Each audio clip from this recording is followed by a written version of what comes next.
सीमा हैदर के पास से 2 पाकिस्तानी पासपोर्ट मिले। दोनों पासपोर्ट सीमा हैदर के नाम से ही थे।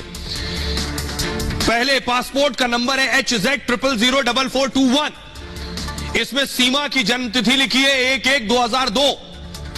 दूसरे पासपोर्ट का नंबर है HZ000422।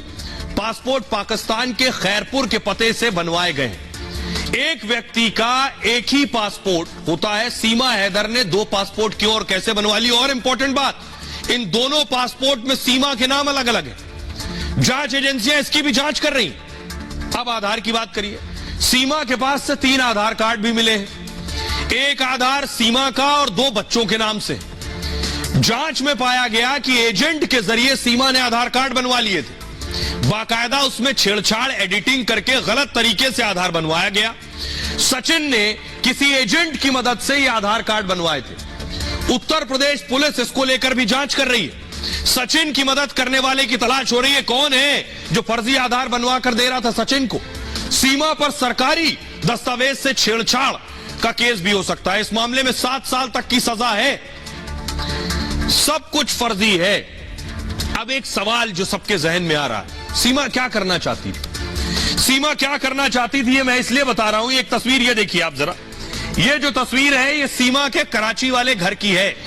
सीमा अच्छा भला कराची में रहती थी, लेकिन अचानक क्या हुआ, सीमा को कराची से निकलकर कहां जाना था? सीमा को कराची से निकलकर सिर्फ एक देश और उस एक देश के एक शहर में पहुंचना था। साम दाम दंड भेद कैसे भी करके पहुंचना था। देखिए जरा, ये ग्लोब आपके सामने आ गया। सीमा को पाकिस्तान के कराची से पहुंचना था हिंदुस्तान के राजधानी दिल्ली। कैसे भी पहुंचना था, यही था सीमा का असली टारगेट। तो सीमा ने कराची से निकलने के लिए कैसे नेपाल के रास्ते एंट्री कहां ली? कोई और जगह नहीं मिली। नेपाल के रास्ते उन्हें आना था दिल्ली। तो दिल्ली से सबसे नजदीक कौन सी जगह थी? यह सीमा का दरवाजा है रब्बूपुरा, ग्रेटर नोएडा, जहां सीमा रह रही थी। तो कराची से सीमा दिल्ली आ ही गई। अब मैं आपको बताऊं यह क्यों खुलासा हो रहा है कि सीमा का टारगेट दिल्ली था। क्योंकि सीमा जितने दिन से गेम खेल रही थी पबजी, उस पबजी गेम में किसी और आदमी के साथ, पिलर ग्राफिक्स है, किसी और आदमी के साथ नहीं, जितने लोगों के साथ गेम खेल रही थी सब दिल्ली एनसीआर के ही थे। देखिए, सीमा हैदर से यूपी एटीएस की पूछताछ में यह खुलासा हुआ। सचिन से पहले भी भारत के कई लोगों के संपर्क में सीमा थी। सचिन पहला नहीं था। सीमा हैदर गेमिंग ऐप के जरिए कई युवाओं के संपर्क में थी।